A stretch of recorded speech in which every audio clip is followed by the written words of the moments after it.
toss it over to the chair. So that. Are you muted on Zoom? No. No? Oh, sorry. So let me go ahead and we'll get going. Good evening, everybody, and welcome to the March 3rd, 2022 Board of Zoning Appeals meeting. My name is Luke Mortensen, and I'll be facilitating the Zoom video of tonight's meeting.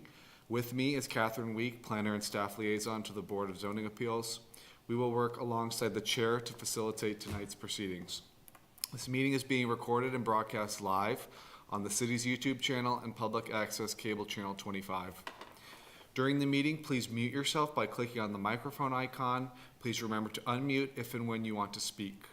For the purpose of this public meeting, please keep your video on for the duration of tonight's agenda. If you are participating by phone, you can enter *6 to mute and unmute your phone. Be aware that we will not be screen sharing as a part of tonight's meeting. All attachments, reference materials, and submissions from the public are included in the agenda packet. A few reminders to ensure that the provisions of the Kansas Open Meetings Act are met. Members, you must state your name and title each time you speak. Members of city staff must also state their name and title each time they speak. I would ask applicants, members of the public, identify themselves each time before they speak to ensure that everyone is able to follow along. The chair will call for in-person and virtual public comment for those who wish to speak. Following that, all motions will need to be stated clearly.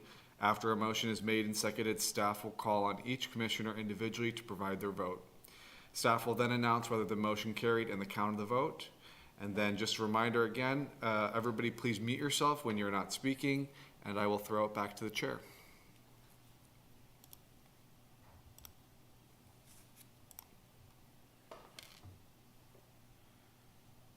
Thank you, Luke. Chairperson Beth Falvey. Good evening. Welcome to the Thursday, March 3rd, 2020 Board of Zoning Appeals. Staff, can you call roll to determine if there's quorum? Yes. Staff Liaison Catherine Week. Clark. Falvey. Here. Gardner. Here. Harrod. Here. Shalinski. Here. Rankin. Here. Weisner. Here. Thank you. We have quorum.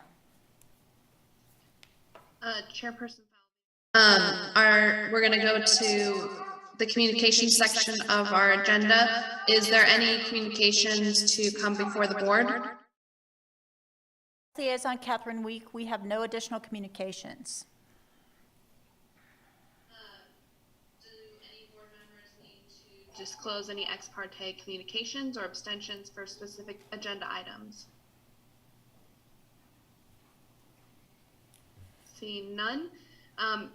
Staff, is there any items that will be deferred from the agenda? Yeah. Staff Liaison Catherine Week. We have no items that will be deferred this evening.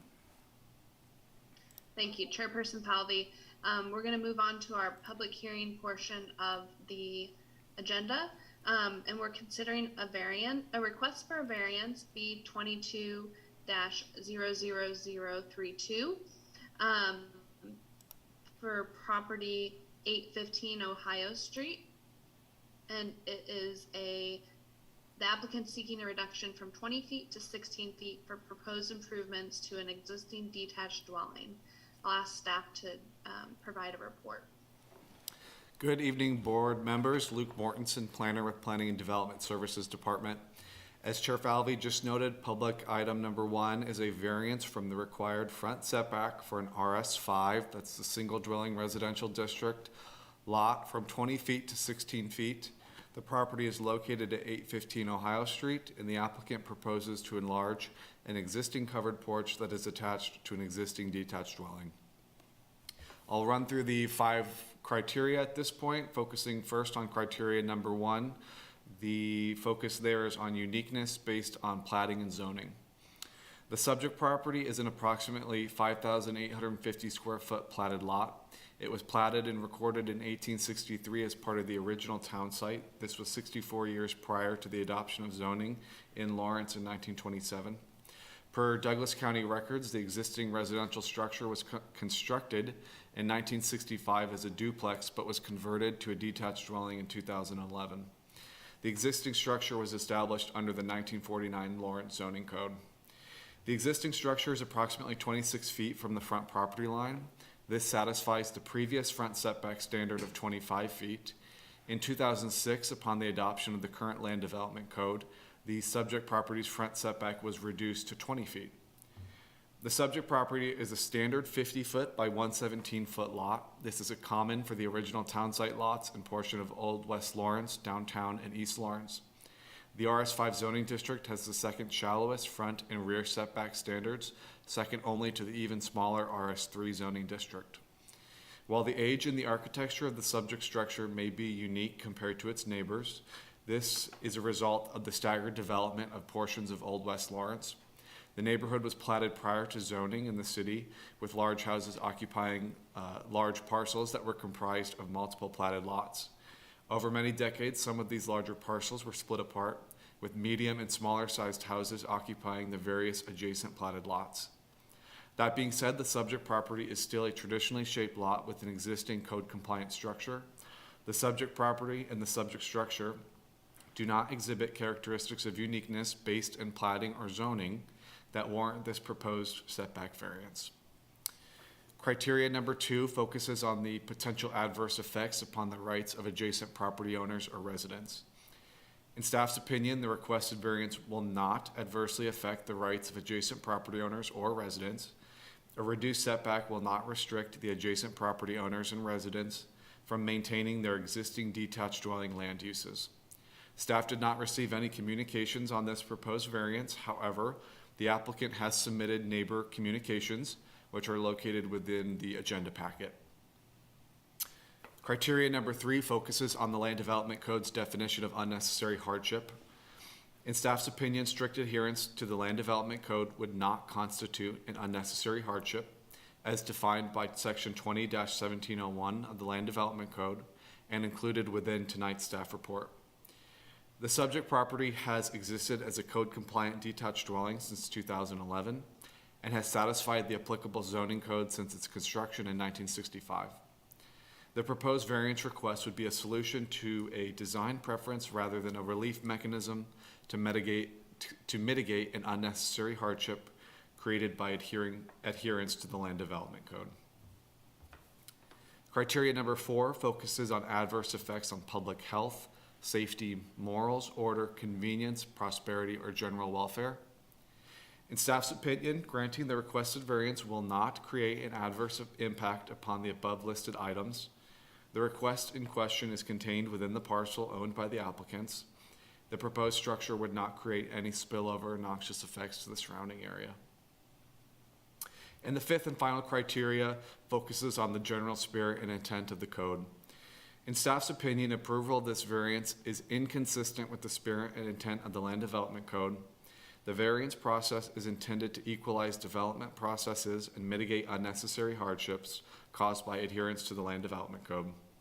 The subject property satisfies the density and dimensional standards for an RS5 district lot, and the subject structure satisfies the required setbacks.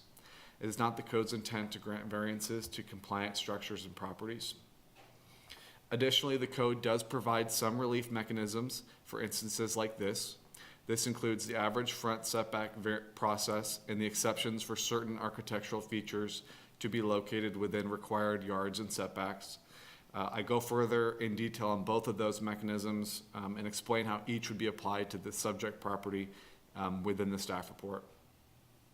To conclude, staff recommends denial of the proposed variance to reduce the required front setback for a lot in the RS5 district from 20 feet to 16 feet for the subject property addressed as 815 Ohio Street.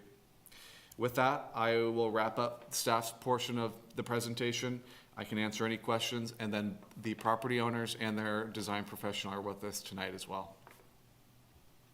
Chairperson Falvey, thank you, staff. Does the applicant wish to add to the presentation?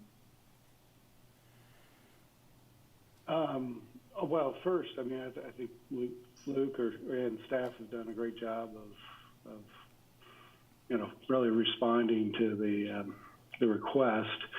I would like to add a few items.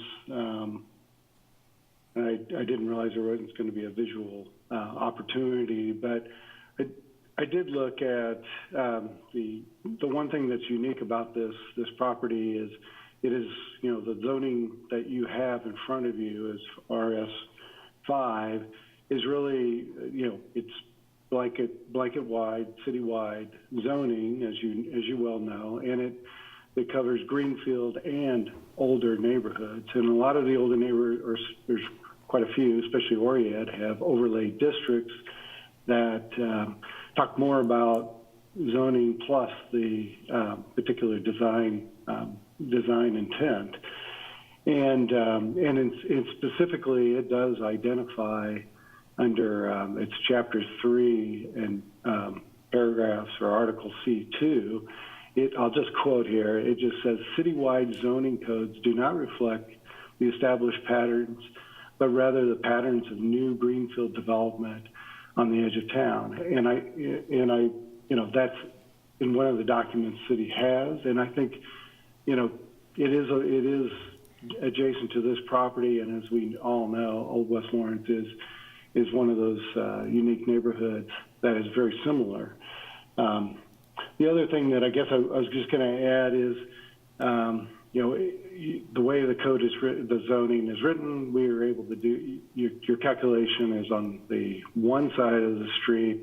If I took that same calculation on the opposite side of the street of Ohio, that particular street or that particular side comes up with 16 feet using that same calculation method. And it seems to me that there's, you know, maybe looking at it a little bit more holistically, and I think that's what variances do, is give you an opportunity to look at those things holistically. So anyway, I wanted to add that. As far as the hardship, I mean, these two, there are 2 or 3 properties within this neighborhood that do not really conform with the rest of the neighborhood and don't have porches. And I think as the supporting letters and emails show, is that there is some desire to make something happen as far as a front porch. To say this is an extension of the existing porch, there is a side kind of modern looking thing that leaks. And the desire is to make this house more conforming with the rest of the neighborhood. The only unfortunate part is you can't really have a very usable front porch. It's more of a gesture if you're using just a 6 foot dimension. So that's why the variance of trying to get a little bit more area in front of the house. And I would note that one of the houses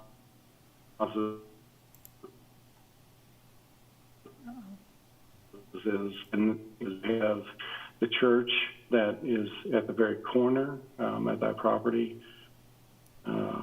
Sorry if my internet's not doing well here, but we do have the church is actually very close to the corner, maybe within a couple feet, and we're not able to include that in.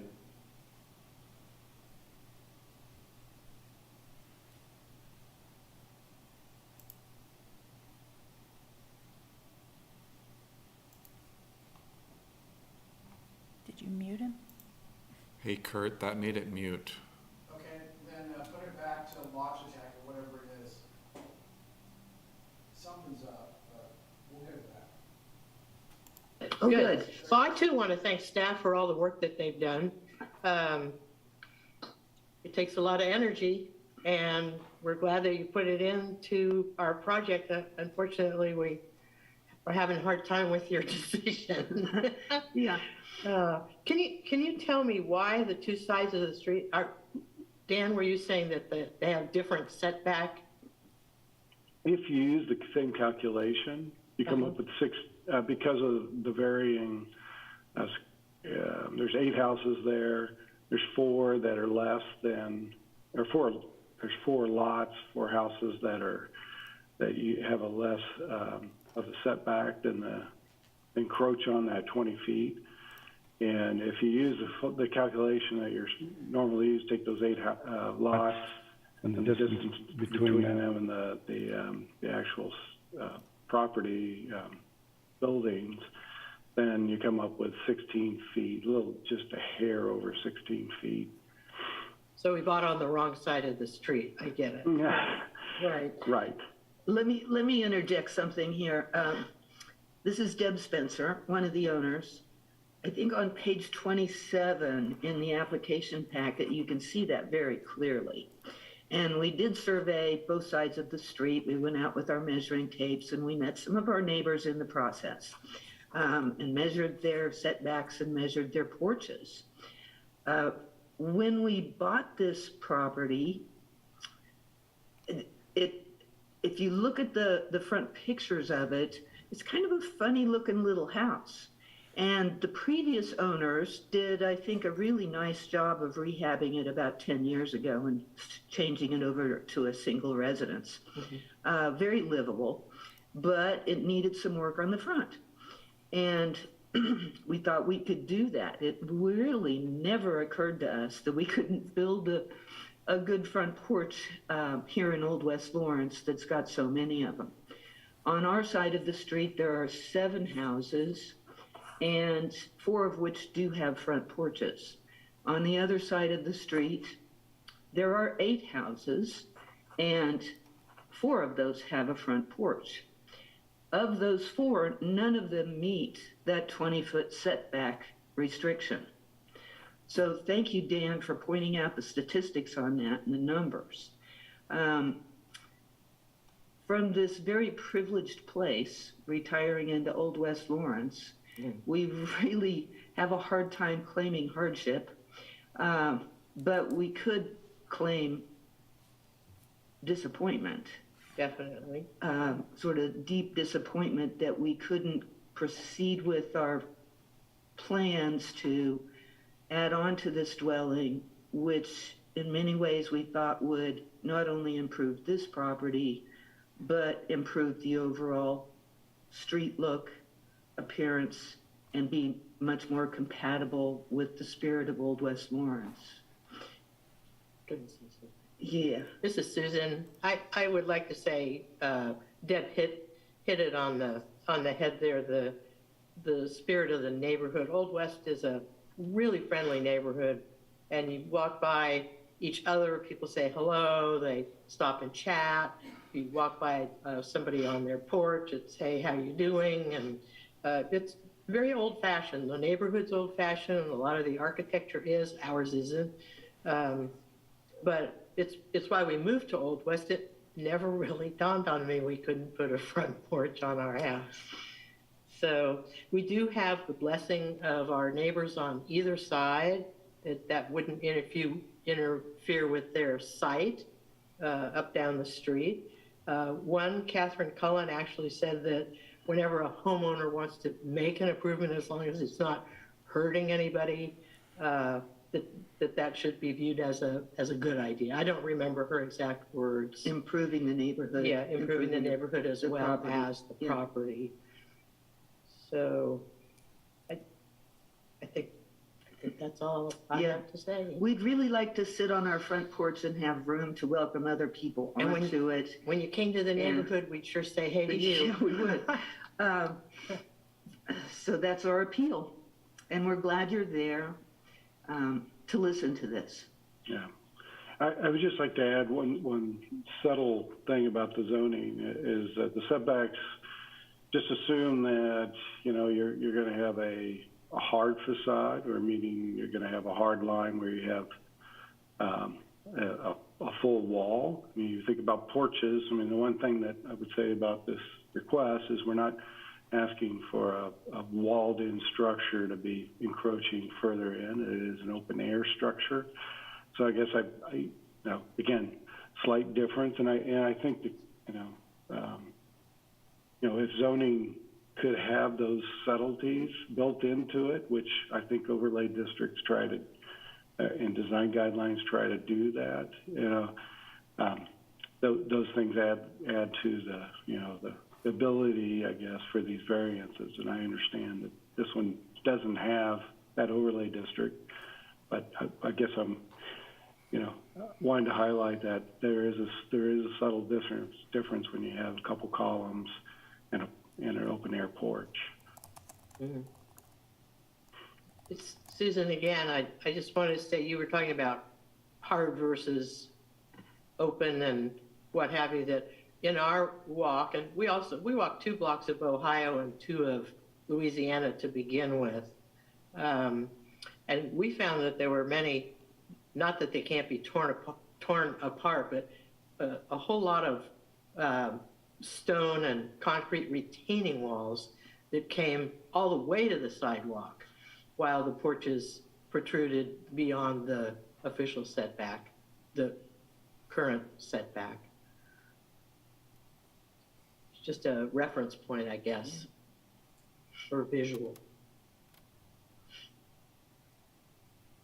Dan found those wonderful references from on the web that are worth reading about neighborhood communities and the benefits of front porches.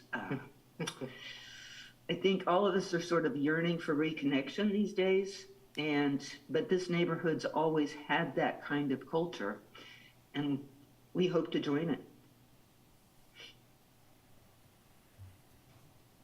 This is Chair Falvey. Thank you. I'm going to bring it back to the board for discussion. Open comment. Uh, Chair Falvey, Board we Member usually have, Shalinski, I have a question for Mr. Sabatini. Is it your intention and your design that you would be using the entire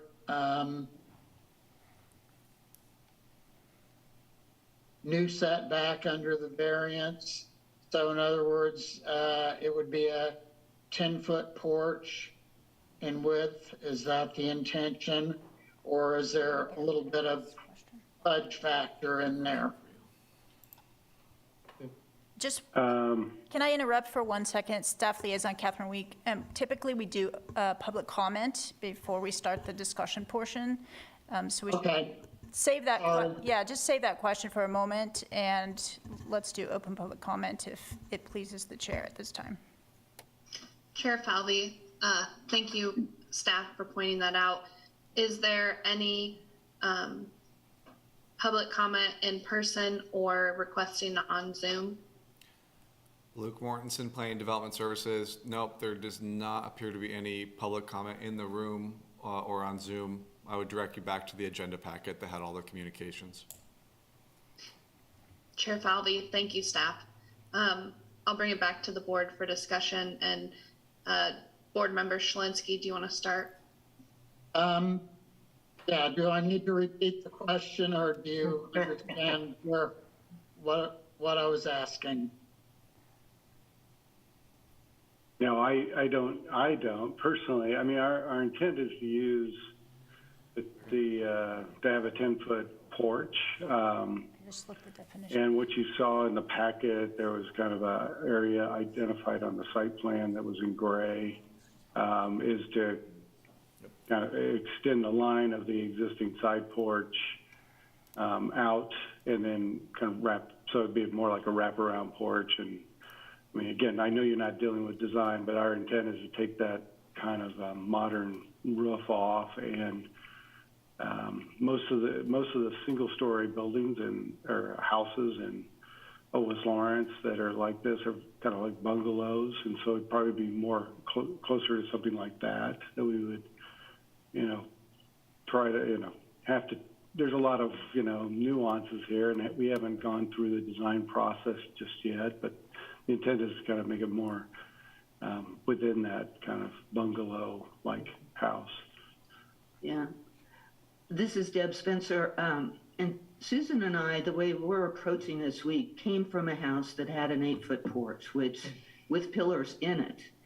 And it was barely usable when you put a table for 4 in the middle of it and have chairs around that. So we wanted a little bit more elbow room. And so asking for 10 feet, yeah, we could probably live with 9, but we'd really like for it to be more than 8. Chairperson Falvey, Board Member Shalinski, are you done with your questions? For the time being, yes. Is there any other board members who have comments or questions? Board Member Gardner. So the porch requires columns somewhere in the middle of it for the architect? Well, like most of the front porches you'd see at the edge, the front edge of that 10 feet, you would have a series of wooden columns. There's, whether it's 2, 3, or 4, it really depends on the structure and not getting overly into the design, but we will need something. And then obviously wrapping the corner down the side. So those would be 6 by 6s? They would be something like that, but they're probably going to be wrapped with to make it look more historic or more in keeping. I mean, so it wouldn't be what you might see out in a contemporary kind of development. Okay, so that means that basically in order to match the neighborhood, you're going to have a column that's about a foot wide or? Yeah, there's something going to like be that? somewhere around now, yes. So you really At the only have base. nine feet in a 10-foot porch of usable space then, is that correct? And I think that's what Susan and Deb were talking about. Yeah. Yes, Okay. yeah. My next question is for the staff.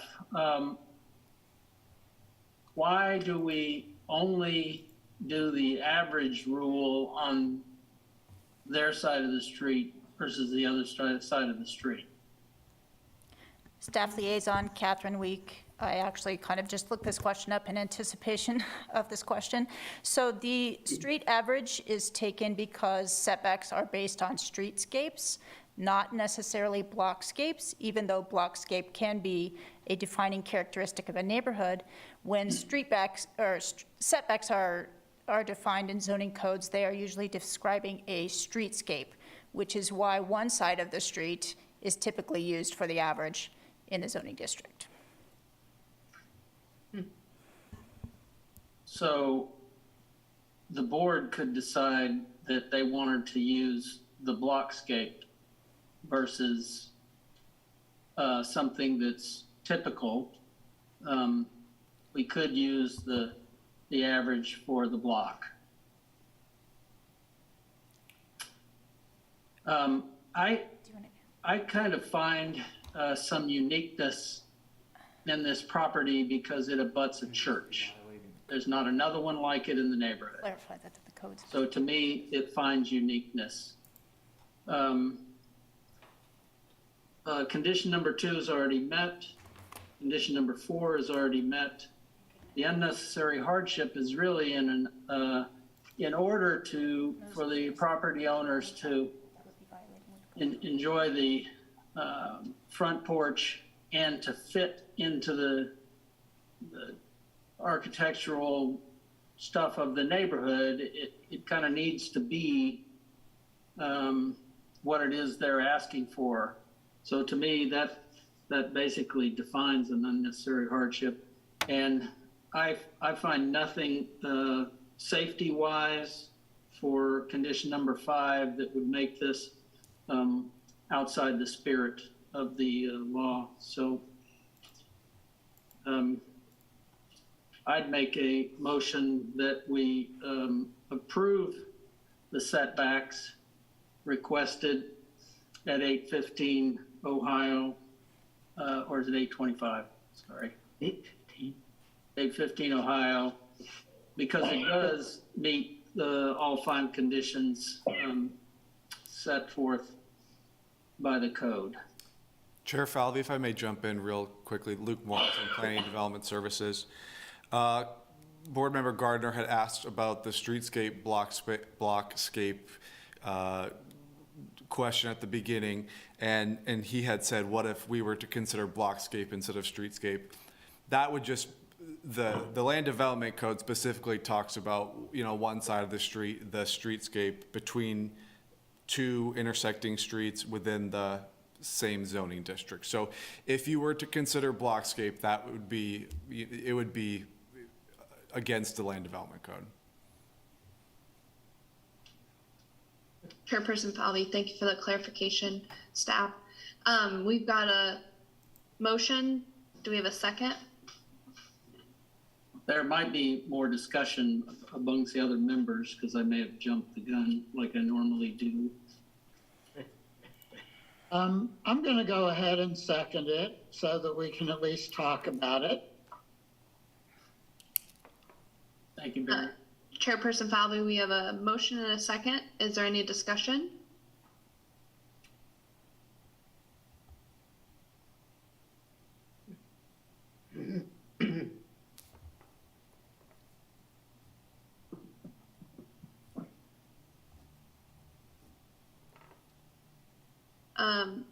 Chairperson Falvey, we've got a motion and a second. Staff, can you read the roll, please?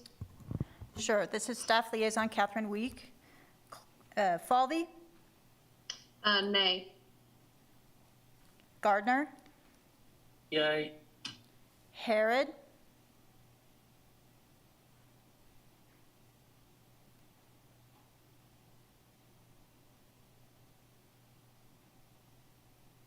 So, could I ask for a point of personal privilege? Could I ask a question of the applicant before we continue with the vote? Chairperson Falvey, go ahead. And it might already be, I just want to make sure I got it right. It might already be in the packet. So if you were to build the porch out to the setback as allowed under the current zoning, how big would the porch be? Did you say it was 6 feet? 6 feet with the pillars within it. Right. So you'd have spaces where you got, 5 feet of usable space, and that's what the general was talking about, right? Yeah, we really would not build that. And so you wouldn't build a porch at all coming around to the, what would that be, to the east side of your property? No. Good. Thank you, Chairperson Falvey. As to the vote, as to the general's motion, I vote yes.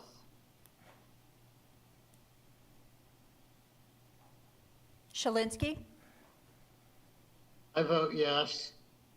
Rankin, Nay. Weisner, Aye. so my tally is 4-2, so the motion carries. Really? Luke Mortensen, Plan Development Services. Susan, Deb, and Dan, I'll send you some emails tomorrow to wrap everything up. Hey, Luke, thank you very much. Yes, thank you all for listening to us, and we appreciate it. And Just made hope a you have a couple good old night. ladies very happy. Yeah, you did. Yeah. Yeah. Thank you. Thank you so much. This is Chairperson Falvey. We're going to move on to our second agenda item. We're considering a request for a variance B-22-00033. And this is for property located at 2200 West 25th Street.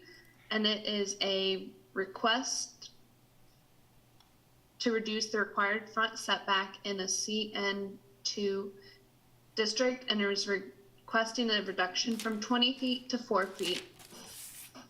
I'll ask staff to present the case. Good evening again, board members. Catherine Week, Staff Liaison. And as Chairperson Falvey mentioned, I'm here to present the second item on the agenda for a front setback variance request from a reduction from the required 20 feet in a CN2 neighborhood commercial district down to 4 feet. And this particular property is located on the north side of West 25th Street at the address 2200. The reason the applicant is seeking the request is that the owner is looking to add a front covered entry roof over the south entry and a patio pergola slab outdoor area adjacent to the front entry. The setback standard in question is 20601B under the density and dimensional standards for non-residential zoning districts. Again, this is for the CN2 Neighborhood Commercial Center District, and that district requires a 20-foot front setback, 20-foot side exterior setback, 0-foot side interior setback, and a 20-foot rear setback. And this property is located on the northwest corner of Melrose Street and West 25th Street, and it has 20-foot setbacks along both frontages. And so it should be noted this is a particularly interesting one in that the site plan that was originally approved in 1981 and again in 1985 for a revision both note both frontages as fronts. And as a reminder, corner lots do have the opportunity to determine the direction of front and side exterior as long as the dimensional setback requirements are met and they do not create a nonconformity. And for the purposes of staff's analysis, the south is noted by both staff and the applicant as front, but staff did want you to be aware that the analysis would be the same had the side exterior setback been determined on that frontage. So in considering the 5 criteria for approval of a variance, the first being that the request arises from such conditions that are unique to the property and not ordinarily found in the same zone or district and is not created by the actions of the applicant. In reviewing this criteria, staff did not find that the site met criteria 1, that these characteristics are not unique and can be found elsewhere in similar zoning districts. Various properties and land uses have been established and redeveloped over time in similar CN2 zoning districts that also require front setbacks, in both cases where 2 frontages may be on a corner lot. And there are no existing restrictions caused by the site's platting or zoning that would restrict the applicant's ability to continue operations as a code-compliant office use. A little history on the property. This property was platted as Lot 1, Crossgates number 4 in 1981, and the subject property came into existence under the previous zoning regulations, or the 1966 zoning code. And that lot satisfied the density and dimensional standards at that time, and it was classified in the C2 zoning district under that previous code. And the lot also satisfied the requirements for setbacks at that time, and the property was developed in a compliant manner with setbacks and zoning regulations. There is also exceptions for setbacks that are listed in the Land Development Code. Particularly relevant to this case is exceptions for canopies, cornices, canopies, eaves, and other architectural features that could potentially, if needed, project up to 2 feet into setbacks. The setback exceptions could be used by the applicant in this case to construct a covered roof with a maximum width of approximately 11 feet without having to ask for a variance before the Board of Zoning Appeals. The structure is located approximately 9 feet from the setback according to the site plan and the documentation that the applicant provided. And with an additional 2 feet of the permitted encroachment, that would permit an approximately 11-foot canopy structure. The applicant could also construct an alternative design for a patio and pergola area, and that location could be located to the east for customers outside. So staff did not find that there were unique circumstances and that the situation was not created by the applicant to qualify for a variance under criteria number 1. Criteria number 2, whether or not this adversely affects the rights of adjacent property owners. In staff's opinion, this would not affect the rights of adjacent property owners. The activity is contained solely on this site, and it doesn't impact the rights of adjacent property owners to utilize their property in a consistent and code-compliant manner. Criteria number 3, which addresses the element of unique hardship. Staff did not find that the variance request rose to the level of unnecessary hardship. And under the analysis, particularly in some of the description for how the space is intended to be used and for the reasoning behind the variance zoning request, staff did not find that those reasons rose to the level of unnecessary hardship. In the definition of unnecessary hardship, in particular, financial considerations cannot be taken into account. So whether or not the additional use that would be utilized for the pergola and patio area, whether or not they had to modify the design or lease or rent other spaces as described in the application, could not be a factor of consideration for staff to analyze.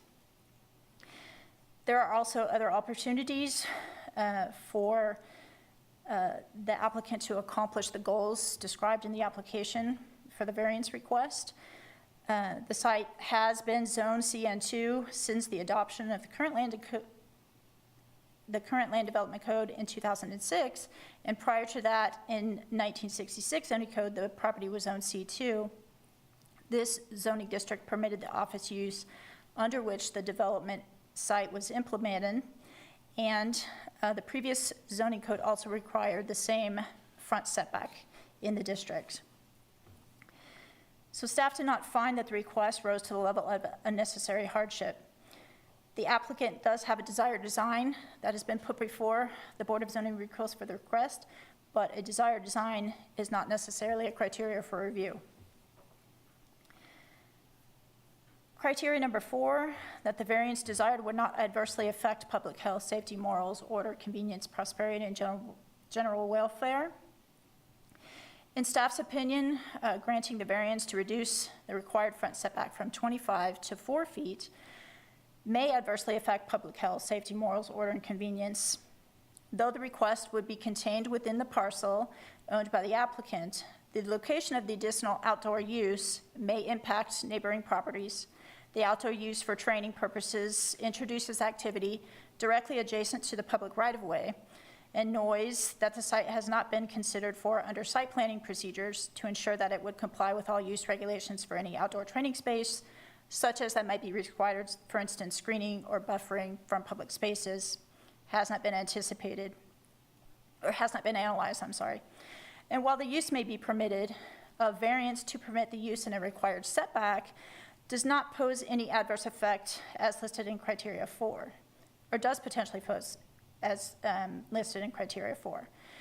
Regardless of the location on the site, the additional outdoor area would need to be site planned in conformance with the current development regulations to ensure that any of those negative impacts that are potentially produced by the increased use and location could be mitigated. And so in staff's opinion, the stated reasoning for the proposed variance request in regards to health and safety, even of the users on the site, could potentially be accomplished in other manners and does potentially pose adverse impacts for neighboring property, the general population and neighboring public right-of-way users. Criteria number 5, does granting of the variance, is that opposed to the general spirit and intent of this chapter? So the Land Development Code establishes required setbacks for structures within non-residential districts, and those required setbacks and front setbacks in particular are intended to create predictable building envelopes, prevent structure encroachment towards and within road right-of-way, ensure that there's adequate space for future and road utility infrastructure, provide green space and landscape buffers, and create and maintain a uniform building plane for both residential and commercial uses. The West 25th Street right-of-way is classified as a local street in the 2040 transportation plan, and creating that and maintaining that uniform building setback as properties develop and redevelop, even in infill construction, ensures both vehicular and pedestrian safety. Sight lines down and across the right-of-way are predictable and uniform. The Land Development Code anticipates that some architectural features may extend into this required setback, and it provides exceptions for architectural features like roof eaves. However, the code does limit the exception to 2 feet, as further encroachment may jeopardize the efficacy of the required setback. And so the applicant, again, as stated in earlier criteria, could accomplish an approximately 11-foot covered area in the southern entry without having to request the variance. And finally, the subject property, as it has been developed, is and approved in previous site plans. The intent of the code is not to approve variances for existing and compliant site plans and land uses, and it is also not the intent of the code to move structures towards nonconformity. So in conclusion, staff is recommending denial of the variance request to allow the applicant to reduce the required front setback distance for the structure in the CN2 zoning district from 20 feet to 40 feet for the property at 2200 West 25th Street. And I would be happy to stand for any questions or clarifications if you should have them. This is Chairperson Falvey. Thank you, staff. Is there any members in the public to provide public comment, either via Zoom or in person? Luke Mortensen, Planning Development Services. There's nobody in person, and there does not appear to be anybody on Zoom. If there are public comment, I'd direct you to the staff report. Chairperson Falvey, thank you, staff. I'll bring it back to the board for any questions or comments. Board Member Shalinski, I have one question for the staff. I'm looking at all of the different drawings, you know, aerial photography, et cetera. The staff report indicates that subject property is on the northwest corner of the intersection, but all the maps, at least the way I'm looking at them, seem to indicate that it's on the northeast corner. So I'm just trying to figure out what we're really looking at here. Staff Liaison Catherine Week. That is a good catch. That is a typo. It is the northeast corner. Okay, so when I went by and looked at it today and looked at the northeast corner, I didn't waste a trip. Very good. Thank you.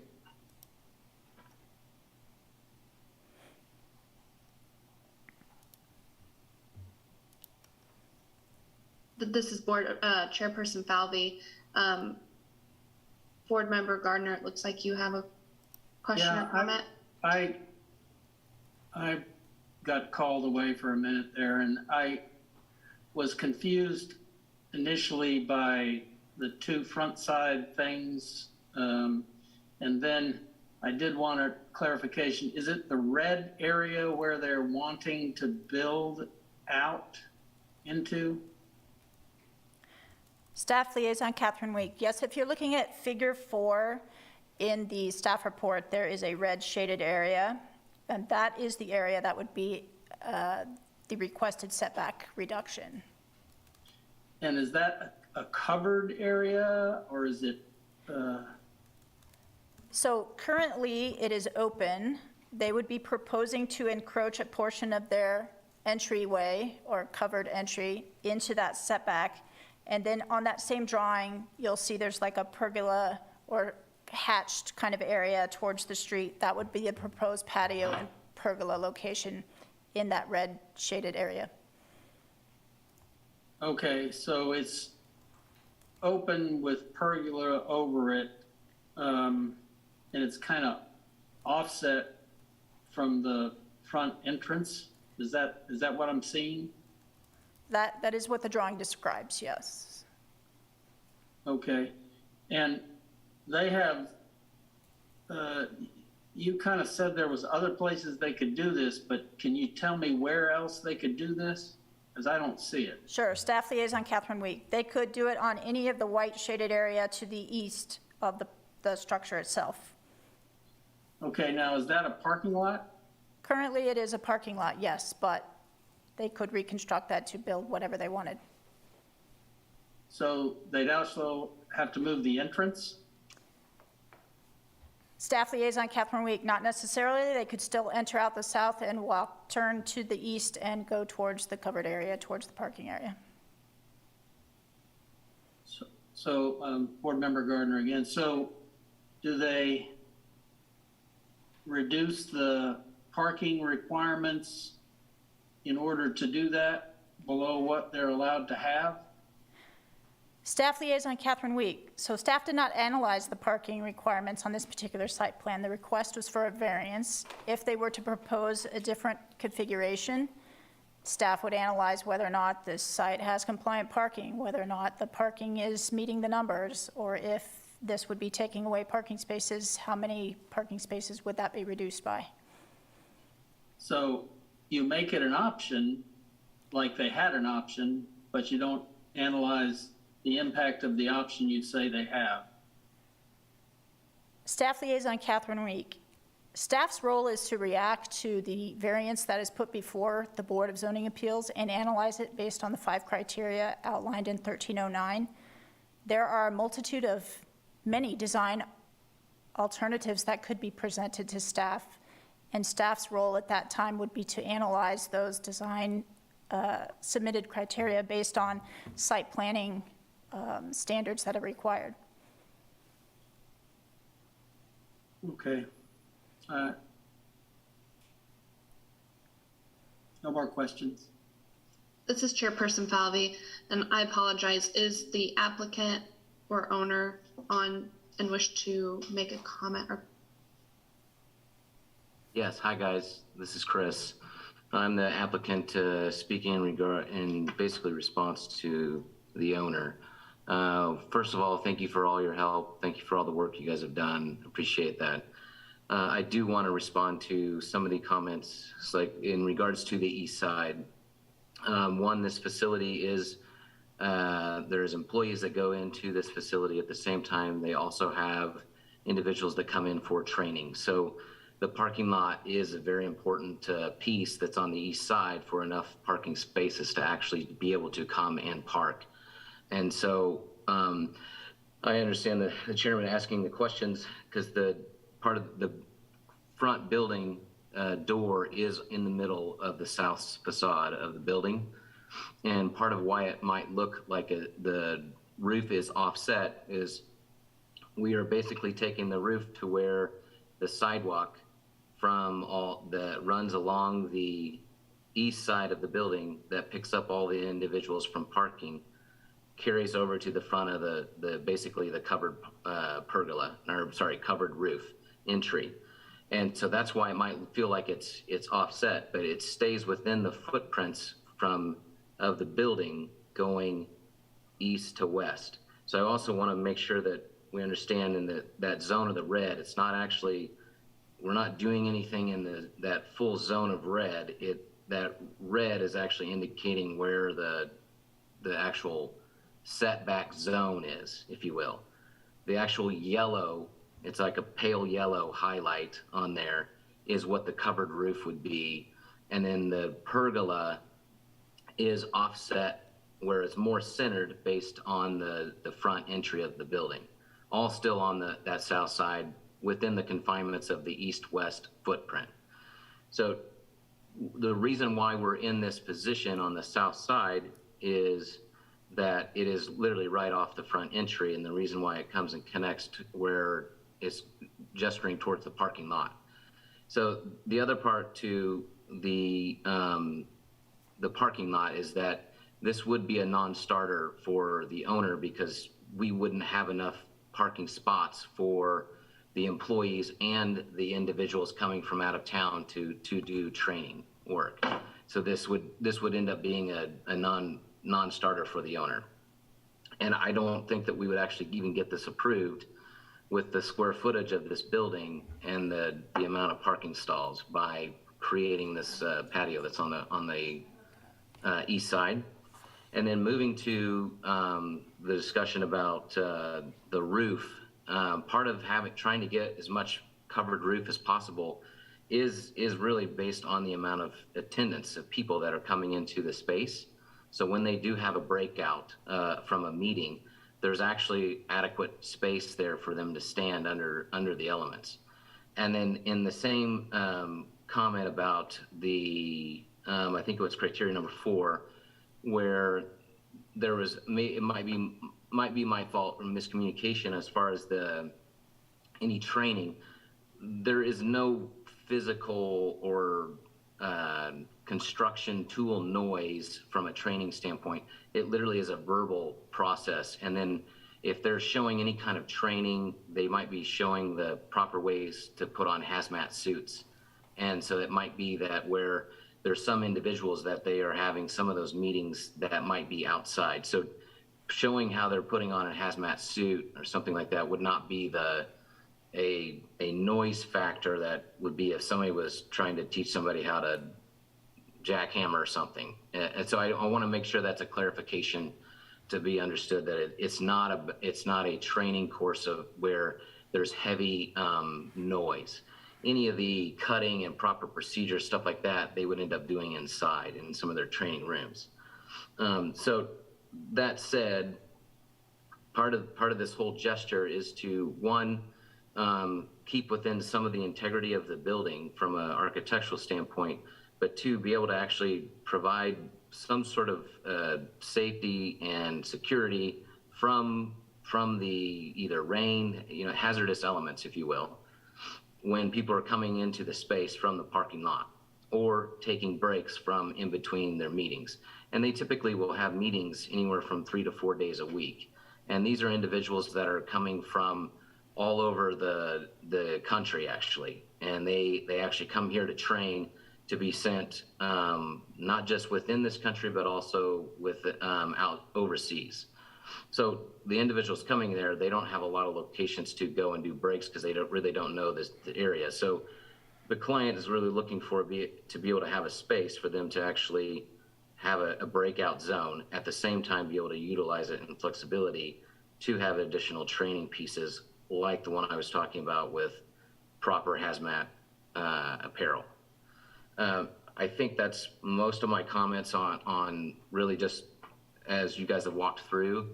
And really, again, just to reiterate, this is an open air structure. It is not a solid wall that we're doing. So it's a roof with, essentially, it's actually 2 columns because we're attaching it to the building.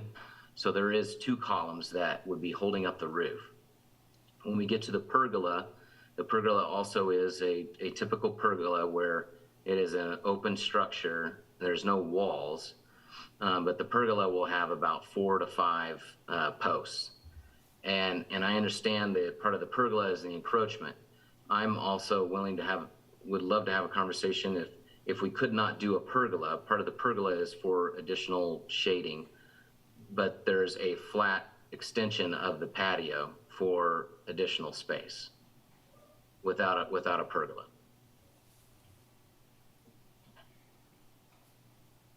This is Chairperson Falvey. Thank you. Board Member Gardner. Oh, hold on. I'm going to go to staff first. Yeah, Staff Liaison Catherine Week, I just wanted to answer Board Member Gardner's previous question. I did look it up while the discussion was taking place. This particular site plan is, under the previous approval in 2005, is required to have 21 spaces for the use as it was defined. And was required to have 15 spaces for the use as it was defined on the site, and they currently have 21 spaces. So they do have extra parking spaces according to the site plan on file. Chairperson Falvey, thank you, staff. Board Member Gardner. Yes, for Chris, the representative, what is the classroom size and number of people that a typical training program includes? Sure. Great question. From what I've been told, they range anywhere from 10, a size of 10 people, to a size of 15, and then at most they get to maybe a 20. The 20. And what's the number of staff members in the business or the building? And so the staff members also vary in range because some of those individuals actually get called out to go to remote locations for additional training to site-specific areas, dealing with whether it's hurricane or you name the climate disasters. But so those they range anywhere from four individuals to I believe it's 7 or 8, and depending on I know that some of them now also work remotely, and so some of them come in. So it's hard to give you an exact number of like how many are actually physically there on an everyday basis. I guess, Board Member Gardner, my point in asking the questions was trying to figure out whether there was room to reduce parking in order to put this structure on a side where there's no door, which makes no sense, but could it be built into the parking lot and still have enough parking for the business to do their business?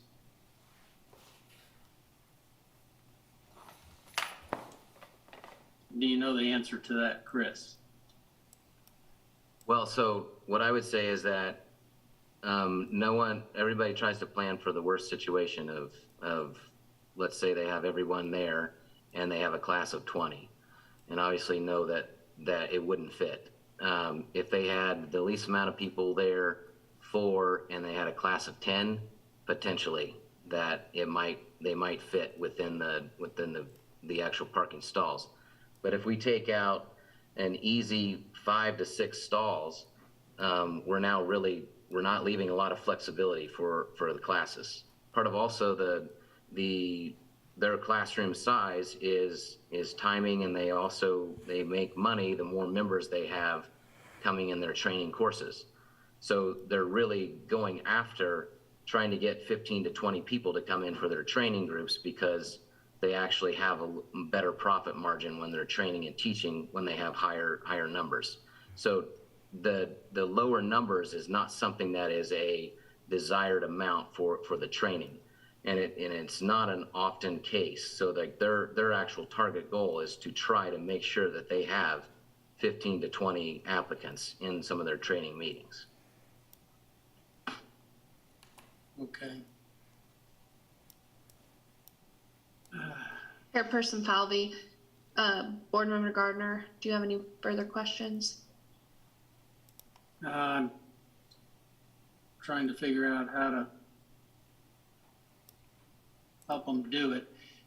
If I went to the bottom, or the number 5 condition, because it's a pergola and doesn't impact the visual for Melrose Lane and 25th Street, I feel like safety is not an issue, and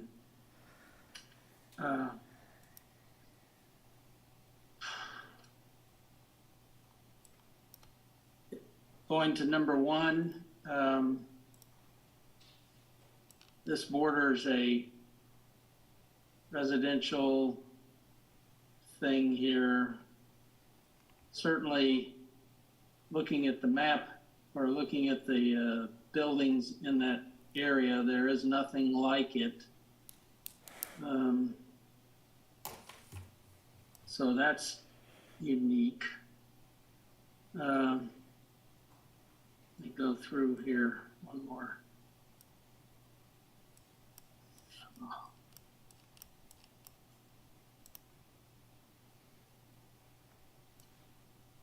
Trying to find the staff's report now.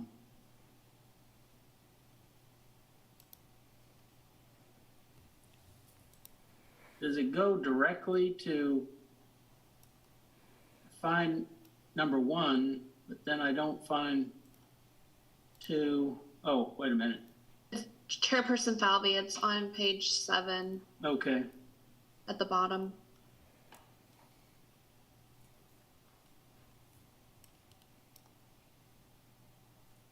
So number 2 is not a problem, right? Because it doesn't restrict the rights of adjacent owners. Number 3,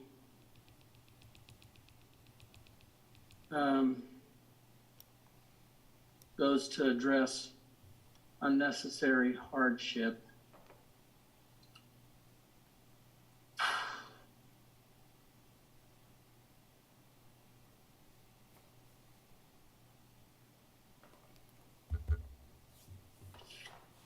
I don't know.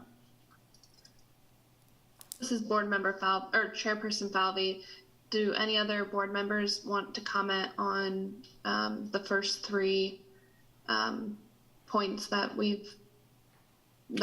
Board Member Gardner brought up? We're at hardship right now, number 3, in our 5 conditions. Chairperson Falvey, I'll jump in for just a moment. For those of you, and I think. Can you state your name? Oh, I'm sorry, this is Board Member Herod. Thank you, Chairperson Falvey. So, for those of you that watch the Board of Zoning Appeals, and I think I'm speaking to Luke and Catherine at this point, I think they might have noticed over time that I tend to track quite often with General Gardner's thinking. In this instance, I don't think I am. What I'm looking at is I'm definitely a proponent of successful business in the city of Lawrence. That is to be desired. And what it sounds like is we have a successful business. They're good at what they're doing, and they're getting classes in, and they're training. But the thing is they've outgrown their space. And this space is really limited in what you can do with it. There's no room to do anything to the north, to the west, and the south is what we're talking about here. And of course, as has been pointed out, they're successful, so they're commonly, filling that, the spaces they have available in the parking lot, so they really don't have an option to go into the space to the east. And I'm looking at this site plan, and I'm getting the feeling of square peg, round hole, because they want to do some neat stuff that I think would complement the programs that they're putting on, but it's just not allowed, within the current zoning. The pergola is just completely within the required setback. The porch area is somewhat in, certainly not too much, but I think they're in a spot where they've outgrown their space. If these things we're talking about are really necessary, to carry on, and I hate for that to be the issue, because I want to do what I can to, promote successful businesses in Lawrence. But that's where my thinking is right now. So it's Board Member Gardner, then, so I could actually appreciate the help. To me, because that's the only place they can build it, it is an unnecessary hardship, because you can't build it to the east, to the north, or to the west. So the only place they could build it is to the south.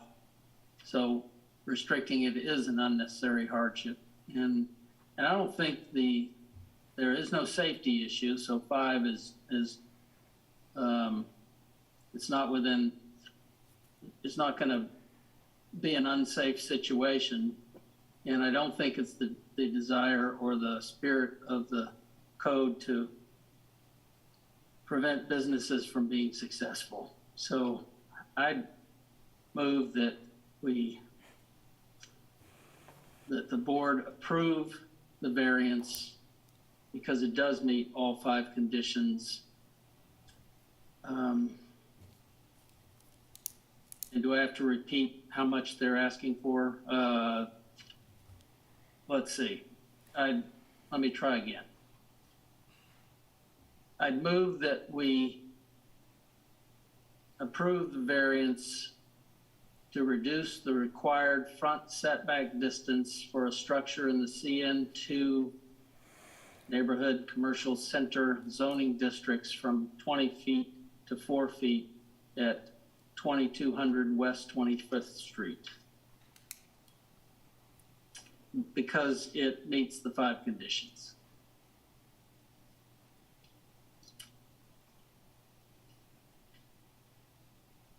This is Chairperson Falvey. We've got a motion.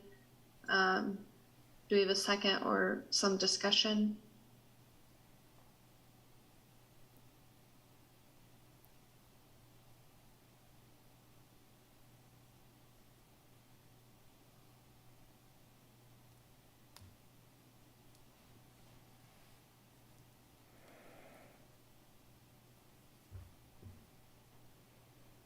This is Board Member Herod. I would think point of procedure, it sounds like General Gardner's motion dies for lack of a second. Does the chair concur? Chairperson Falvey, yes. I think we should go back to discussion.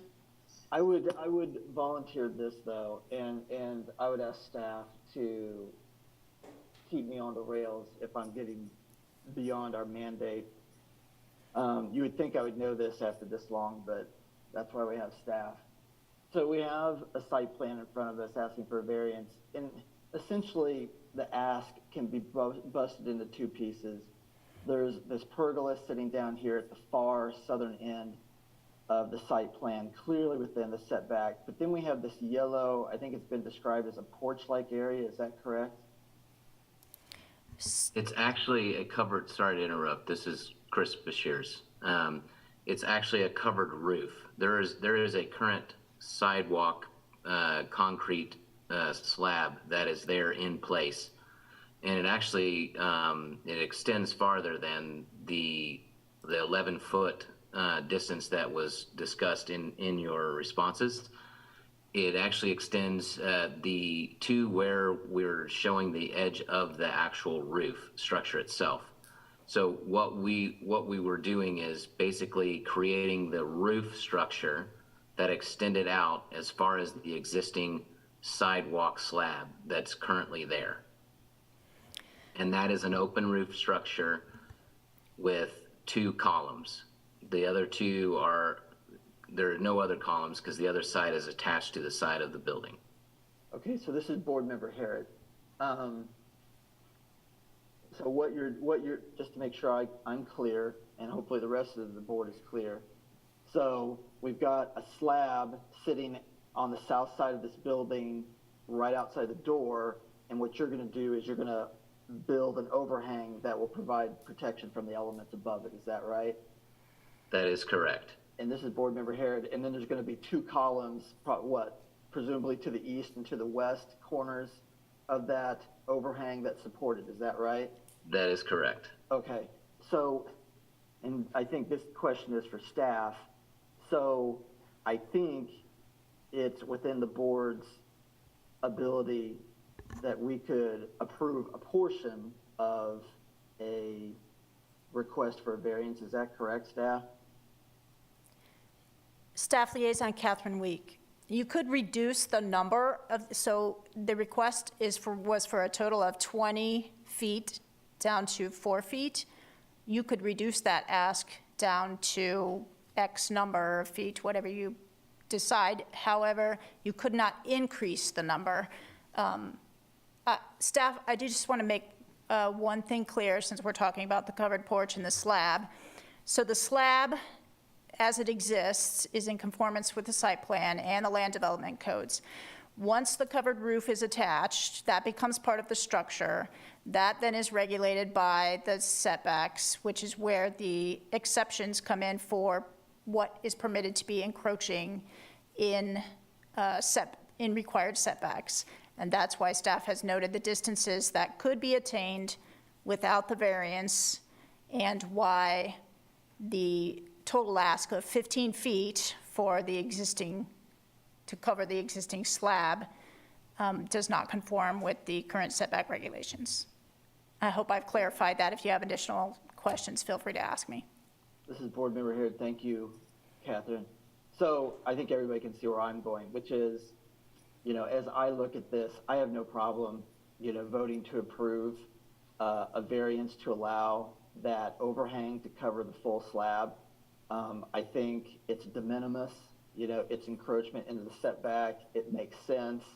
And it works, but I clearly am having heartburn about, extending farther south with the pergola and what. I just, like I've already said, I feel like it just, clearly we've outgrown the site, and I have trouble using the variance process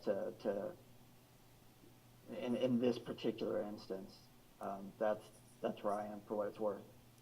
Board Member Gardner, question for the staff. What part of an overhang, because if I remember right, overhangs were allowed, like eaves, that could go into a setback and not be counted. What was that distance an overhang could go?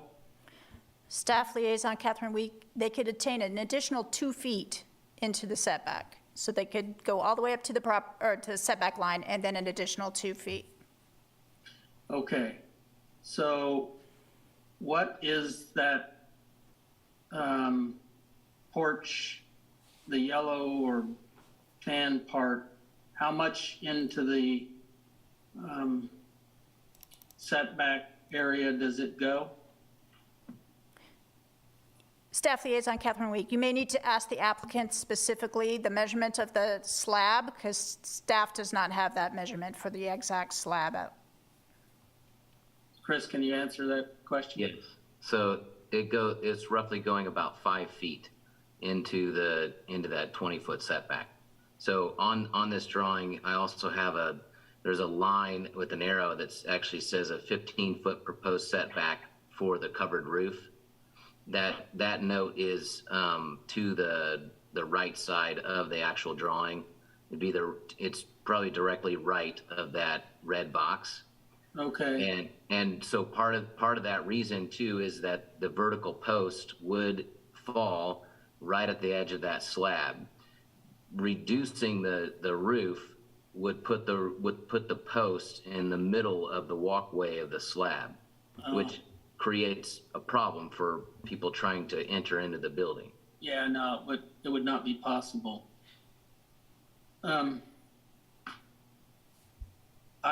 I'd modify my motion to cover the part that's in yellow or tan or whatever that is. So it would then be for the staff, what would the setback exposure be? Staff Liaison Catherine Week, if I'm understanding the direction that you're taking, you would be proposing they cover the entire slab, Correct. and that would be, at what the applicant has indicated, would be a distance of 15 feet, reducing the setback to 15 feet. From 20, is that a thing? I gotta find it again, so. This is Chris. Yes, that's correct, from 20. Okay. So I'd modify my motion to approve the variance to reduce the required front setback distance for a structure in CN2 zoning district from 20 to 15 feet or 2200 West 25th Street. Could you see your way to second that motion, Travis? This is Board Member Harrod. I have a point of information first, if I could, Chairperson Falvey. Chairperson Palvi, go ahead. And this is for Chris, Mr. Bashir's. So is that, I'll just show you my cards. I don't want to approve a variance that the owner isn't going to use. You get what I'm saying? It's like, Yeah, I mean, absolutely. if we approve the variance, are you going to build the overhang so that you have the covered porch? Yeah, so the plan would definitely be that we would build that. Part of that patio is more or less let's call it an embellishment to the site to have an extended breakout. The area that is a solid covered roof is the area that is the most important, because one, if it is raining or if there's intense sun, they have actual coverage of people that are under there. And then that also helps them with ice, snow, et cetera, from just walking into the building. Right, thank you. This is Board Member Harrod, so I would second Chairman Gardner's motion for the 15-foot setback. This is Chairperson Falvey. We've got a motion and a second. Is there any just other discussion from the board?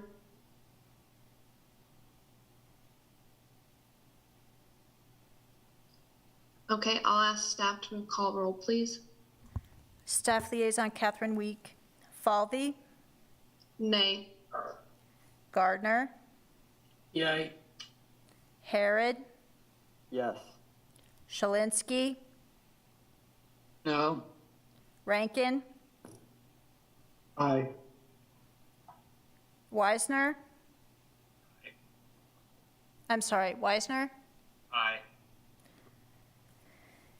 Motion carries 4-2.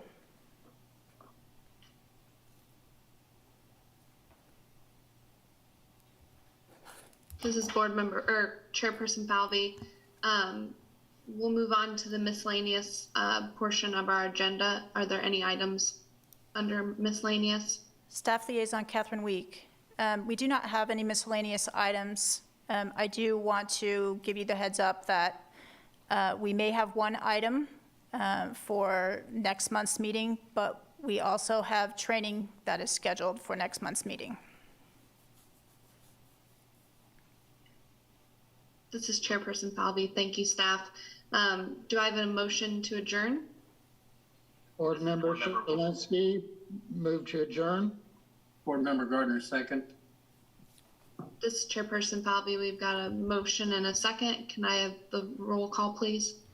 Yeah, Staff Liaison Catherine Week, Falvey, Yes. Gardner, Yes. Harrod, Yes. Shalinski, Yes. Rankin, Yes. Wisner. Yes. It passes. Thank you. Thank you, guys. I appreciate your time. I assume, Luke, you'll send me an email. That will be me. I'll send the email for you. Okay, Yep. thank you. Thanks, everybody. You guys have a great evening. Good night, everybody. Bye. Good night. Good Thanks. job.